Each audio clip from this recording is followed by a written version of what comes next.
Speech with me Andrade. So welcome to my channel.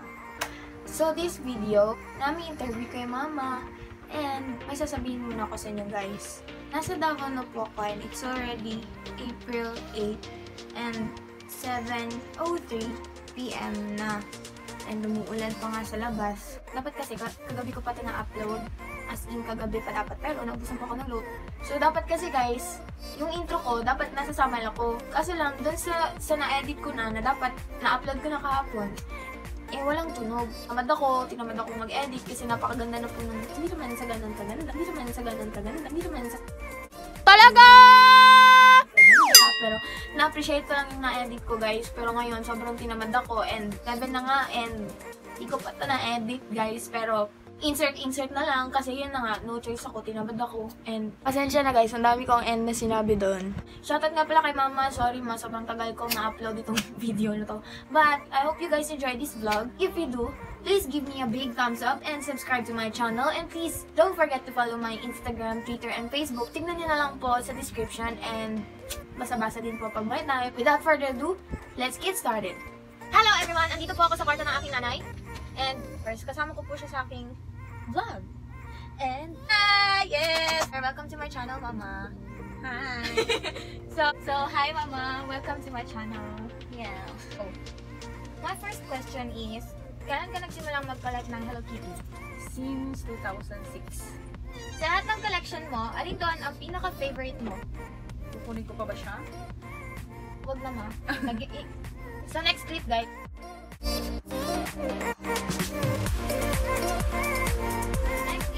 Nabilang mo ba mga collection mo? Ang nabilang ko lang ay yung mga stuffed toys ko. Lahat sila 50 pieces. Okay. Wala ba yung mga damit mo na nabilang mo ba? Or hindi ko na sila mabilang sa dami. guys, totoo nga, sobrang dami na nila.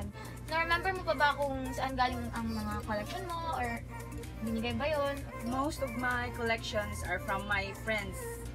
Iba't ibang lugar pero mostly galing Japan. Nagtataka kayo kung bakit sobrang dami. Hindi kami mayaman, hindi kami ganun kayaman, pero sobrang bait lang ni mama. Tapos yung mga friends niyan, mahilig din magbigay. And ayun, binibigyan si mama. And alam naman din ng mga friends ni mama kung ano favorite ni mama. So yun, parang dumadami na din.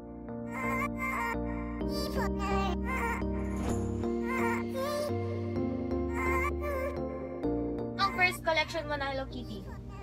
Yung maliit siya na balde, tsaka yung parang case siya. Oo, yung... Pero marami yun actually, dalawa na lang naiwan. Kasi nga, matagal na po yun. Sobrang tagal na noon, kaya parang konti na lang. Pero at least, meron pang naiwan. Bakit mo naisipang mag-collect, mama? Yan po. Because of you. At saka mahilig kasi ako sa pink, tsaka may baby kasi ako na babae, kaya nung makita ko sa Japan, na may mga Hello Kitty tsaka pink siya, yun, nag-blink yung mata ko. Ako yun guys, ako yung ibig sabihin nun. Napapasiya ka ba ng mga ito, ma? Kasi piling ko, oo. Of course, kasi kapag mag-isa lang ako, lagi ko silang tinitingnan, parang nakangiti sila sa akin.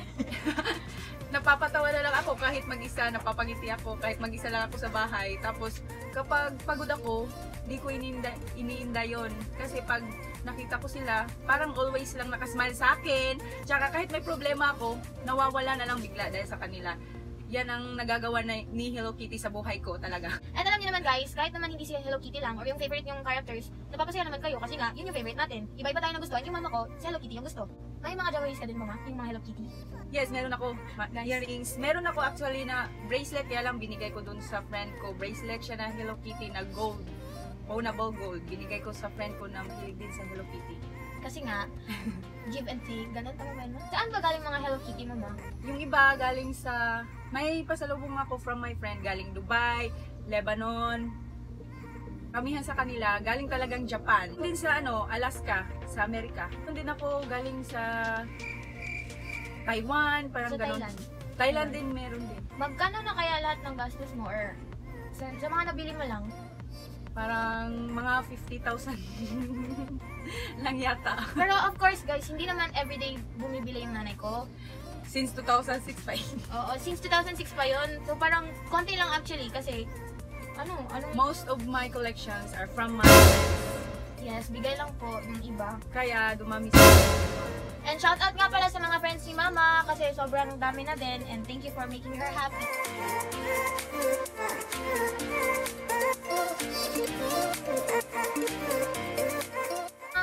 sa pagko-collect ng Hello Kitty? Unang-una, idol ko talaga si DJ Nicole Hiala.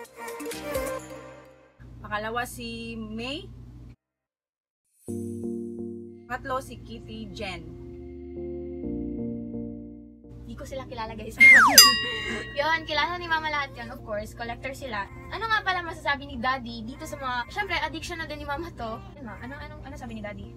Wala, minsan napapatingin na lang siya kapag may bago akong collection. Niya, saan daw galing, ganun. Tapos, may time na parang nagtatampo ako, mabibigla na lang ako kasi may surprise siyang dala ng mga Hello Kitty, ganun. Bis na magalit ako, hindi na lang kasi napapangiti na ako ng dala niya. Yun nga din guys, kasi kaya din siguro napadami din yung mga collection ni Mama kasi nga nagagalit siya. Pag uwi ni Daddy galing Davao or may pupuntahan si Daddy, of course, expected na po, may dala si Daddy surprise, and hindi naman yun sinasadya ni Mama, but kasi si Daddy, kusang-kusa niyang binibigyan si Mama ng ganun.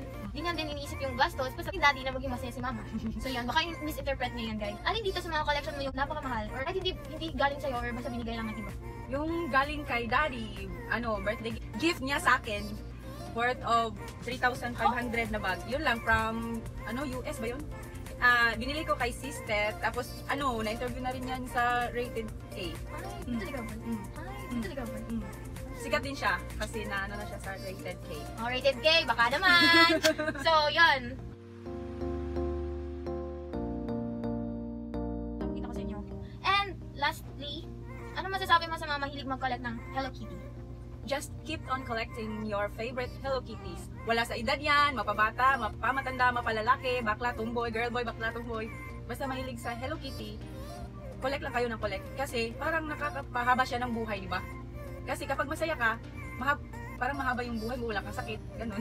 Stress-free. Stress-free, ganun. Kasi, pansin ko, every time na may, or kahit ako, binibigyan ko siya ng kahit konti lang, kahit ganito kaliit, basta may print na Hello Kitty yan, masaya na si Mama. And for sure, kayo, yung mahilig sa Hello Kitty dyan, ganun din mapipin nyo, like kung anong napipin ng Mama ko. Yes, kahit kahit mumurahin lang siya, basta Hello Kitty, masaya na ako nun. Kahit naman siguro, or yung balloon lang, tapos may print lang. Yeah, meron din akong ganun na nagbigay sa akin.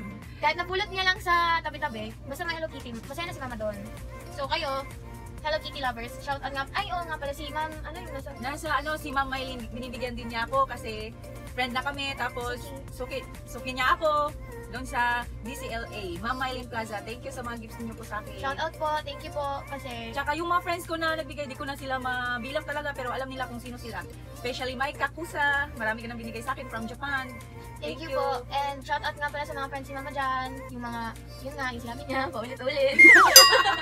And basta guys, ipapakita ko sa inyo, montage na lang later on kung ano yung mga sinabi ni Mama and yung mga favorite na collection. Guys, kahit nga yung kakuri ba yun, Ma? Kittel, Hello Kitty. Oo, Hello Kitty din. Meron din ako yung Chane. Meron din si Mama ganun. Name it and I have it. Oo, narinig nyo yun. Tapos merong bra din. May underwear si Mama na Hello Kitty, di magpapaano din yun. Tapos, kung tatanungin mo from head to foot, meron si Mama, di ba? Yes, meron. As you can see, may ribbon siyang Hello Kitty and meron din ako. Pero hindi siya Hello Kitty, pero may ribbon din. So guys, yun lang po. And I hope you guys enjoyed this vlog. And thank you Mama for coming. At andito lang pala kami sa bahay. Ganyan ang sign ni Hello Kitty daw. Sabi, ganyan ba yun? Or ganyan? Ganito sa siguro. Kasi nasa Japan.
So, bye-bye! See you in my next one!